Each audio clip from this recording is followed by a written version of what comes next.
Sveiks, Kārlī! Čau, čau! Tev baigais monstrs aiz muguras! Ir gan man monstrs aiz muguras. Tas ir Mercedes-Benz C63 AMG.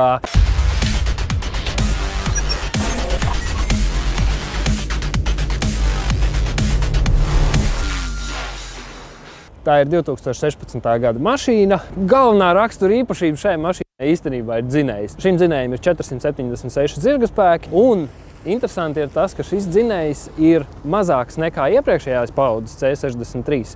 Tam bija 6,2 litru dzinējs, šim ir 4 litru dzinējs, bet ir divas turbīnas. Attiecīgi, jaudas ziņā nekas nav zaudēts. Ieskrējiens līdz 100 ir noslīdējis no 3,9 uz 4,1, bet es domāju, ka tam īpašas nozīmes nav. Tas ir AMG modelis. Tie, protams, vienmēr atšķirās ar lielu jaudu, sportiskumu un tā tālāk. Viena interesanta lieta, kas ir, apstaigājot mašīnu un paskatoties zem motora pārsaka, pasēžot salonā, jūs nekad neaizmirsīsiet to, ka tas ir AMG. Es šobrīd esmu jau saskaitījis 25 vietas, kurās ir uzrakstīts, ka tas ir AMG, un to redzēsiet ne tikai jūs sēžot salonā, bet arī cilvēki, kas brauc, teiksim, kam jūs nostāsieties blakus. Tāpat arī izplūdes sistēmā ir 4 smuki izpūtēji gali ar smukiem AMG uzrakstiem, izskatās pietiekami sportiski un agresīvi. Interesantā lieta ir tā, ka tie reāli nav pievienoti pie izplūdes sistēmas, un ja paskatās zem paša bumpera, var redzēt, ka tā ir vienkārši mulāža. Protams, ka tur ir 4 izplūdes caurules, bet tās nav pievienotas klāt, un ja mašīnai ir dīzeļdzinēji, tas vēl varbūt ir piedodam. No AMG kaut kā gribētos tomēr sagaidīt, ka tas ir īsts līdz galam. Kā jau iepriekš minēju, tad šīs mašīnas galvenā lieta ir tās dzinējs. 4 litru bija turbo dzinējs ar 476 zirgspēkiem. Es domāju, ka atvērsim motoru pārsagu un apskatīsimies uz to.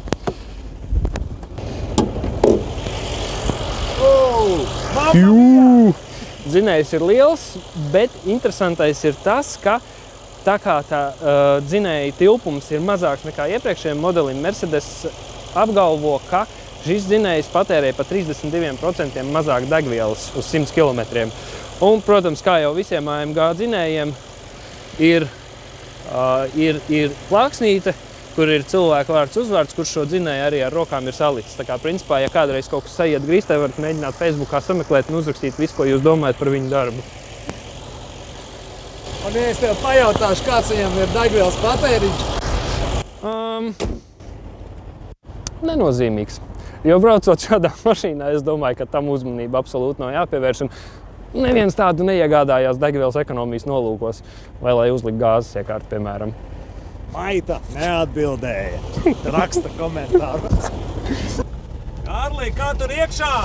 Iekšā ir vienkārši super. Protams, viss, kas atšķir šo C klasu no jebkuras citas, ir pirmkārt jau salons pats pa sevi, ka, teiksim, tie paši sēdekļi ir sarkanā krāsā, tie, protams, sporta sēdekļi, kur, starp citu, ir ļoti ērti. Es neesmu diezko plats cilvēks, bet pat es varu sev pielocīt sānus gan sēžamai daļai, gan muguriņai tieši tā, ka, principā ir sajūta, ka man īsti nav pat kur pakustēties, un tajā brīdī, kad piesprādzējies, teiksim tā, šādam auto tas ir svarīgi, lai tajā brīdī, ja tomēr gribās izbraukt tā bišķītiņa sportiskāk, lai neslīdētu tā kā ārā no sēdekļa. Lūk, tā ir viena lieta. Otra lieta, kas ir, neskatoties uz to, ka arī šis auto, kā jau visas modernās mašīnas, ir pilns ar dažādām tehnoloģijām, drošības aprīkojumu tai skaitā, ir patīkami tas, ka te ir daudz pogu, bet tās pogas kaut kā netraucē. Nav tāda sajūta, ka būtu pārpilnība ar tām pogām, un viss ir diezgan loģiski arī izkārtots. Skaidra lieta, ka tai pašā multimediju sistēmā ir nedaudz, kā jau pie katras mašīnas, ir nedaudz jāpierod, bet principā nav nekā tāda, ka varētu saķert galvu un teikt, ak, Dievs, kur es esmu nokļuvis, un ko ar šo visu tagad lai dara. Kā jau minēju, uz mašīnas ir kopsumā 25 vietas, kurās ir rakstīts AMG. Viena no galvenajām, ko, teiksim, redzējis vadītājs, tas ir šeit uz stūres. Interesanti, ka uz sliekšņiem AMG ir rakstīts tikai priekšējām durvīm. Aizmugurējām nav. Laikam tas nav tik nozīmīgi, jo cilvēki, kas sēž pasažieru sēdeklī, viņš ir pasažieris, viņš no tās mašīnas izbaudīs visdrīzāk vismazāk. Vēl viena interesanta lieta ir lūka. Šai mašīnai konkrētai ir lūka, kas principā ir apmēram 2/3 no visa jumta. Lielākā daļa ir arī atverama, tā kā tas ir melns. Katrā gadījumā, teiksim, ir mašīnas, kurās ir sajūta, ka tu zini, ka tur ir tā lūka. Šajā mašīnā gluži tā nav.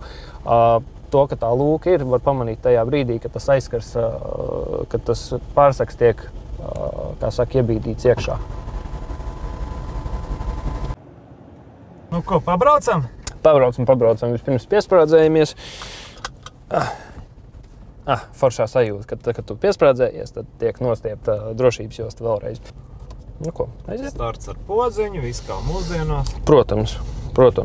Citādāk nemaz būt nevar. Bubinātors jau labs. Vai bubinātors vienkārši fantastisks īstenībā. Lai gan, ja tā godīgi, nezinu, vai es būtu gatavs ikdienā ar šādu auto pārvietoties visu laiku bubinot. Nu, varbūt jāpamēģina, tad arī saprast. Nu, iemini, ko viņš teiks. Tūlītās. Ko viņš teiks, ka aiziet.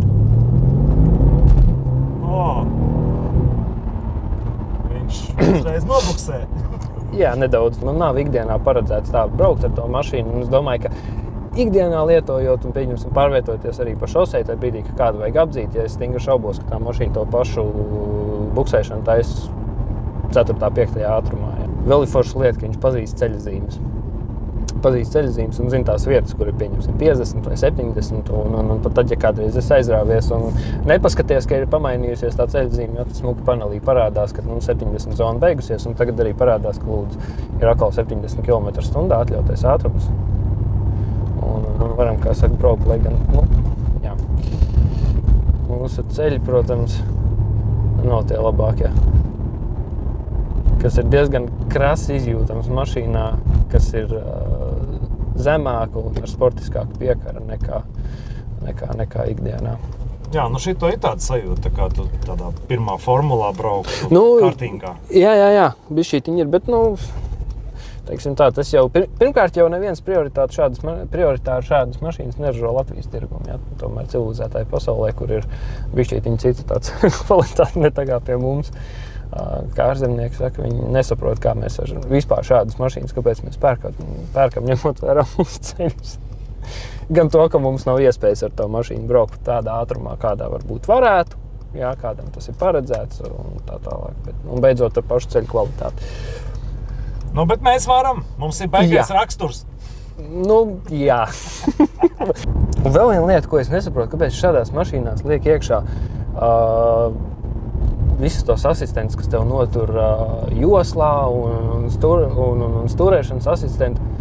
Šī ir mašīna, man liekas, kurā vispār tu kā priekšā tajā brīdī, kad tu esi spējīgs 100% nokoncentrēties ceļam un tam, ko uz tā ceļa dari tu un ko dara pārējie satiksmes dalībnieki. Attiecīgi, man liekas, ka tās pogas ir pilnīgi absolūti liekas šādā autiņā. Bet, ja šo mašīnu brīvdienās grib paņemt sieva, kura ne īpaši saprot, ko viņa dara. Es sievai šitādu mašīnu nedotu. Tad viņa tev arī kaut ko nedotu.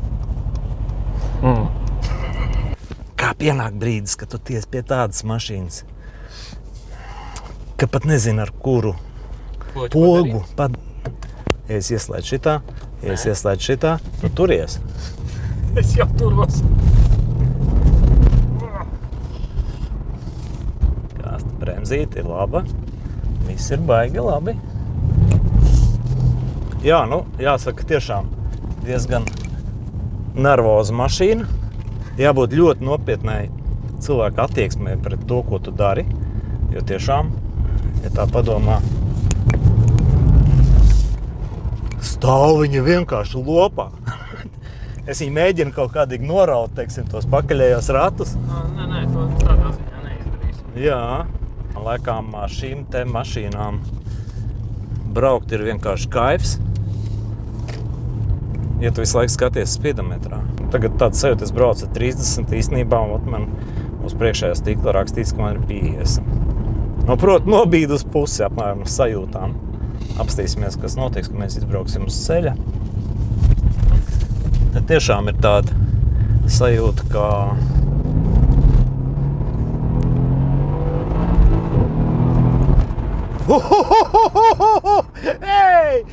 es beidzot esmu pirmajā formulā.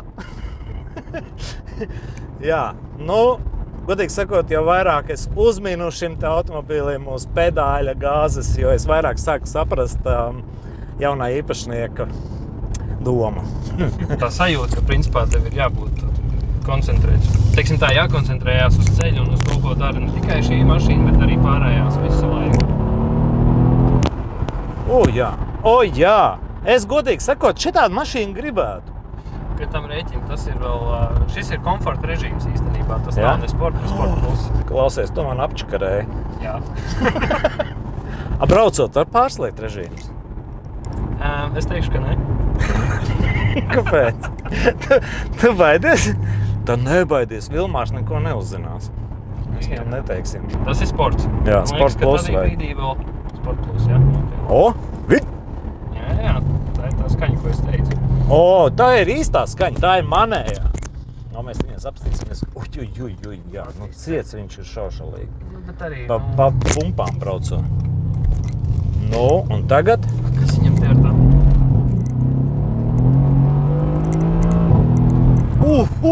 Viņš vēl šauj! Mamma mia, ko viņš te? Pasties, viņš smuki pats ar ātrumiem sabremzējās. Nodzesēju uz pagriezienu, lai nesamet. Jā, jāteic, ka ir beigais sporta asistents viņam. Kā viņš smuki ar ātrumiem bišķiņ piebremzēt palīdz.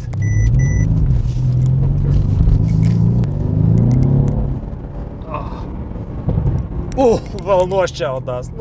Klausies, cik maz tam vecim tomēr vajag. Uzrāviens, šāviens un maģiskais uzraksts AMG. Tieši visi. Te taču AMG brauc. Jā, interesanti, kas notiktu, ja viņam blakus nolikt kādu BMW. Kuram tam būtu jābūt BMW, lai viņš spētu kaut ko tādu izpildīt, ko izpilda šīs Mercedes? Teorētiski viņš konkurē ar 3. sēriju pēc būtības. Tā kā vajadzētu būt M3, M4, bet jā. Baigais uzbudinājums, klausies, tas ir fantastika. Bet tiešām šajā mirklī ir baigi žēl, kad mēs te braucam Latvijā. Tiešām, ja mēs to darītu Vācijā, tad mēs varētu atvērt īsto dvēseli šim te autiņam. Es domāju, ar šito mašīnu neielidot kādā ātruma pārkāpumā tiešām būs grūti.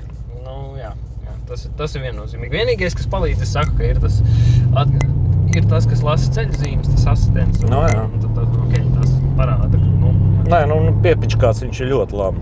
Rāda uzreiz, ka joslas aizņemts vai vēl kaut kas. Tā jau tiešām, tā kā Šumahers sāc justies, to visu palīdz, visur apkārt, viss ir sarakstīts, sazīmēts. Tikai spēj. Jo. Kaut ko tik fantastiski, es sen neesmu brauc. Šitais sit visu pāri, ko es līdz šim esmu redzējis. Subaru arī? Subaram ir viens tas plus, kas šeit nav, viņiem ir pilnpiedziņa. Pilnpiedziņa tas ir jau cits stāsts. Jo es nedomāju, šitais ir šoseja karalis, Subars, ir bezceļa karalis. Es nezinu, kā šitais būtu, ja mēs sāktu viņu šī režīmā, nesāties pa granteni. Tests, kā vienmēr Vilmārs saka, jāizbrauc pa bruņītī. Es gribu zināt, kā ir, ja pēkšņi es kā īpašnieks dzīvoju, uz Krišā Barona Ilsumā, katru dienu jābrauc mājās. Mašīna tiešām pēc manām izjūtām ir tipiski radīta lielajiem ātrumiem, lielām slodzēm uz asfalta. Ja. Viņi ir pielipināti burtiski asfaltam. Jaudu kontrolē nemitīgi elektronika, tas ir jūtams, bet viņi to dara nevis kaut kādīgi pēc sava prāta, bet ļoti koordinēti, un es jūtu, ka viņi man palīdz nevis sāk traucēt. Ja. Ja es būtu Jānis Vorobjovs, es noteikti palūktu to visu atslēgt. Bet tā kā es neesmu Jānis Vorobjovs, tad vismaz tas, ko es šobrīd izjūtu, tas man netraucēja kā citās mašīnās. Šitien viss ir izdomāts, tiešām nevelti. Šumīts ir ar Meršiem arī laikam draudzējies un vēl daudzi braucēji. Galā AMG vēsturē un mašīnu būvas pieredze ir fantastiski liela un tas ir flagmans. Tas ir flagmans, veči! šitiem tās jaudas ir tik daudz, un tas pedāls tik ļoti atsaucīgs. Nu, 2 turbīnas, veči V8, jā. Un tad tikai jūti, ka tā pati mašīna, tu spied, un īstenībā viņa tur, es nezinu, uz 30% pati brauc. Faktiski to palīdz vienkārši neaizlidot pirmajā grāvī.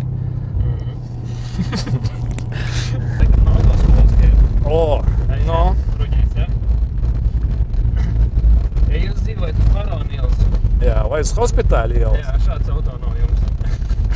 Vai uzliekat rastākas riepas, nomainiet amortizāciju, īsu mirkli pa bruģi var pabraukt, bet tālāk gan nē. Un drīz vien tas apnīk. Man pat kameru taisni grūti noturēt. Varbūt tas 120 jāiet cauri, tad jau nejust. Nu, tad lidos pāri, Jā. Tas viennozīmīgi. Bet tā vēlme nemitīgi uzspiest gāzi nepazūd pat uz bruģa. Bet man ir baigais raksturs. Es neļaujos. Nē, Edgar, nē! Nē, Bronson, nē. Nedrīkst. No, jā, bez kasko, te nekādīgi nevar. Tas ir viennozīmīgi. Tā vajag būt apdrošinātām un vispār vēlams arī ķiveri pie reizes. Nu, tad nobeigumā, ja ir vēlēšanās tikt pie tikpat ekstrēma aparāta kā šī, vai jebkādas citas automašīnas, tad droši vērsieties pie mums, palīdzēsim, sameklēsim, atvedīsim.